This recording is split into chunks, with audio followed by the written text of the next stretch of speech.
Hi guys, did you know that the US savings rate is at the lowest percentage that it's ever been? And that's for two reasons. The number one reason is because inflation. People don't have discretionary income that they once had years back. And the second reason is because they either do not use the principles that I'm going to give you guys in today's video, or they don't know about it. Guys, in today's video, I'm going to explain step by step on how anyone, a homeless person or a normal worker, could save $10,000 in a year. Guys, stay tuned.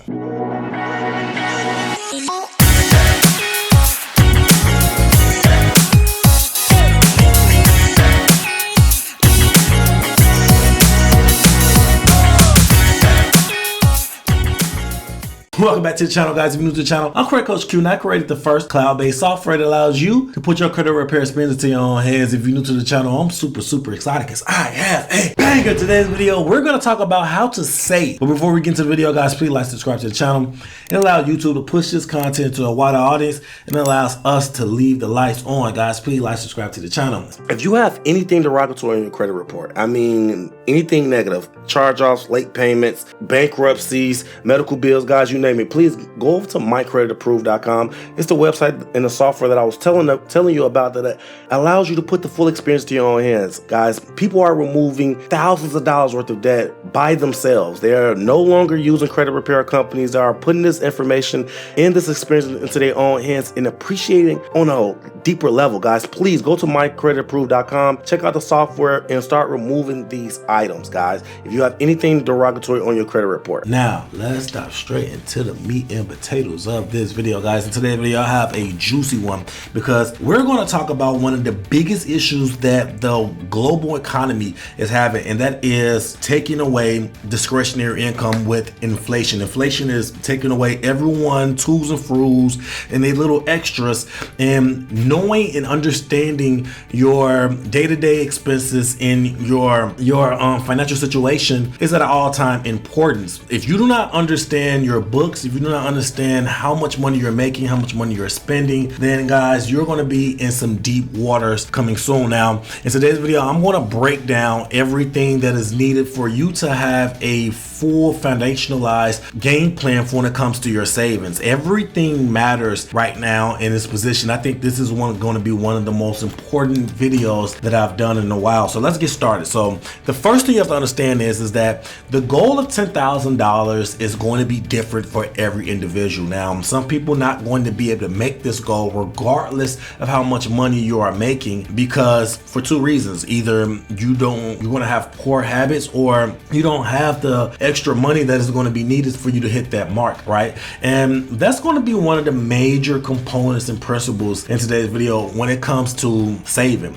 Make sure that you have a goal that's feasible. You don't want to make a goal that's outlandish and basically put yourself in a position where it's not going to be obtainable, and then you're going to be sad, and then you're going to be discouraged and probably spend the money. So you want to make sure that the goal is within your means. Now, if you do want to do the $10,000 savings, you're going to basically have to break down your expenses in tiers. Now, to save $10,000 in a year, it is $27.39 per day. Now, per day is basically how much most people spend on coffee and other expenses, and we're going to talk about that a little later as well. Now, if you want to save $10,000 within a month, it's $833, right? So $833 is obtainable for some people. Some people have that on, but they spend it and not realizing that they're spending it.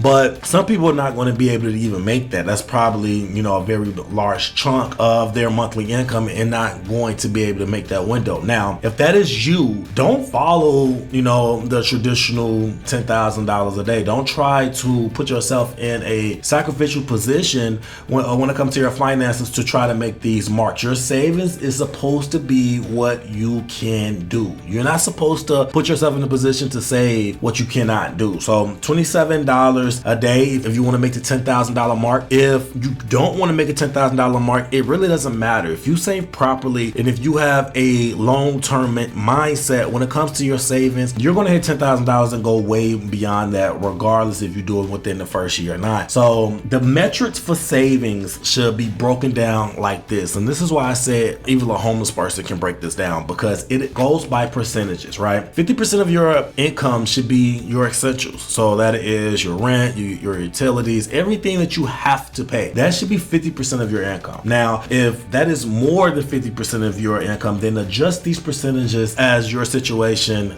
differs, right? So 50% of your income should go towards major expenses. 30% of your income should go on things that you like. So that is your little pleasures, that can be, coffee, that can be going to the bar, that can be ordering out a few days a week. Those are your discretionary products that your discretionary income that you are going to basically put in for everything that you are going to want. That's not, a mandatory like your essentials. That's 30%. So now we have 80% of your income. 50% is going towards your expenses and 30% is going towards the luxuries or the things that you want to do, right? Now, the 20% is going to go towards your savings. Now, that is going to break down into the full 100% of your full monthly income. 50% for your essentials, 30% of what you want to do, and 20% is your savings. Now, a lot of people break it up probably like 50% is going towards essentials and the other 50% is going to what I want. If I want a beard, if I have it left, I'm going to spend it. But you shouldn't do that. Like I said, 50% for your essentials and 30% is for your discretionary income. The 20% is going towards the savings. So you need to put the 20% up first. Like it's a saying in many books that says pay yourself first. And the 20% is paying you. Everything else is going towards another retailer or another institution, is paying someone else. But that 20% is paying you, is in your possession, is paying you first. And once you put the 20% up first, then the other 80% is going to be adjusted. And you're not going to look at the full 100% of what I have to play with. No, you're not going to look at it like that. You're going to look at it like I only have this to play with, and my new 100% of my income has became only 80% of my income because 20% has already been removed and placed in my possession. If you do it that way, if you're saving 20% of your income, you're going to go past the 10,000 mark regardless of what it is. Now, you can add more percentages of what you intake when it comes to your income. A lot of people make money outside of their jobs doing other things, whether you're selling things or starting yard sales or getting income taxes, selling stamps. You know how we do. So depending on how your other type of income, all go to savings. Everything else go to savings. And remember, guys, this is still your money. This is not being put in a vault where you don't have access to. This is your money. So it's super important to save at this time, because if you don't, inflation is going to eat it up. You need to know everything that you're spending. And the number one thing that I've learned in the finance space when it comes to people making mistakes is the major purchases is not normally what gets you. It's the small thing. It's the $6, it's the $3, it's the $10, it's the $25, the $37. The stuff that low ticket items is the bread and butter when it comes to taking and absorbing majority of your income. Have you ever spent, $10 here, $16 here, and you thinking that you have a certain amount in your account, and you look up in your account and it's nowhere near that. You're almost at a zero balance. And you're like, man, I didn't spend that much. What did I buy? And you don't know what you bought because the low ticket items, you don't remember. You don't remember spending $9, but you will remember spending $90. But you have to look at the $9 when in the same visual that you look at the $90, because if you don't, trust me, that low ticket mentality of spending and because I got it, and yeah, I got $9, guys, when I tell you it would eat you alive. And to take it from me, I have spent over $100,000 in a month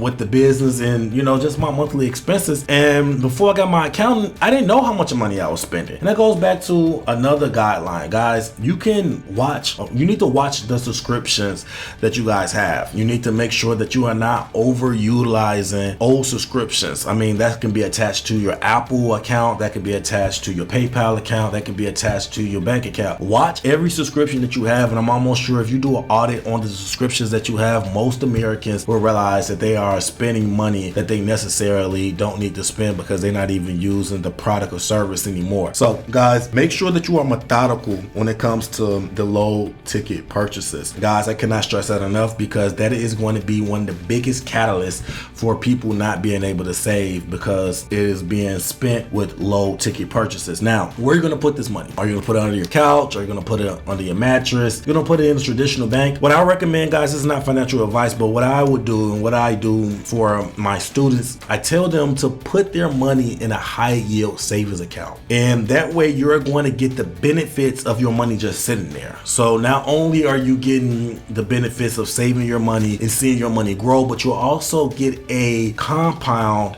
residual for everything that's inside the account, right? So you would get a percentage, whether it's 2%, 3%, or something like that, but your money sitting in that account will compound and yield percentages, growth percentages when it comes to you just sitting there. So instead of you leaving it in Wells Fargo traditional savings account and you only getting 0.00002% of your money back, if you put it in a high yield savings account, that 3% of that $1,000 will go further than just putting it in a traditional bank. But guys, do your own due diligence on high yield savings account. Go on Google, test it out, do some due diligence, go into the shopper's mentality, because getting a good one can be a major difference between saving $10,000 and saving $5,000. Guys, these guidelines is going to be essential, seriously, because people that normally just spend without them realizing what they're spending and living paycheck to paycheck, this is why you're doing it. Most people have more money than they realize, but they are not responsible with the little money. So in my opinion, God don't bless them with the big money, and also they are not being put in the position to be responsible to obtain more money. Now, once you get a savings account, go into the realm of looking into getting your credit fixed and starting a portfolio, whether it is a real estate portfolio, stock portfolio, crypto portfolio. Do your own due diligence, but you want to build a portfolio and basically get some of that compound. Now, once you actually see your money compounding over quarters and quarters and quarters, then you are putting yourself in a position to pass down generational wealth. And you're doing this with a day-to-day jobs. I see articles all the time with people that have used these metrics and basically did everything that was necessary, and the janitor,